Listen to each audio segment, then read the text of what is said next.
রাগ করলি বাজান? রাগ করিস না। নাম কি তোর? হিন্দু না মুসলমান? বিসমিল্লাহ, সুবহান আল্লাহ। সুবহান আল্লাহর বরকত আছে। এখন তুই মানুষটা খুব ভালা, তোর মনটা অনেক নরম। 50 টাকা চাইলে তুই তার 5,000 টাকা দিয়ে দেস।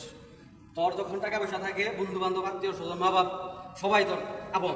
যখন তোর কাছে টাকা পয়সা না থাকে তখন তোর কেউই নাই। কথা কি সত্য কইলাম? রাগ করলি? দিলে 22 বছর ইন্ডিয়ায় থাকছি, আমার উস্তাদের সাথে থাইকা আমি একটা গাছ দিয়েছি। তুই এই গাছ ব্যবহার করবি? তুই 500 টাকা দিতে পারবি আমারে? দেখ, টাকা দেওয়া লাগবো না, তোর মনটা অনেক ভালা।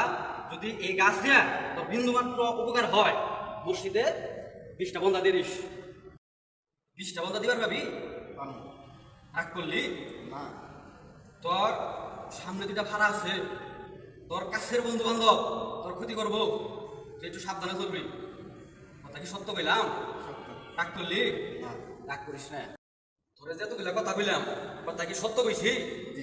রাগ করলি বাদান? রাগ করিস না, আমার উস্তাদের নিষেধ আছে।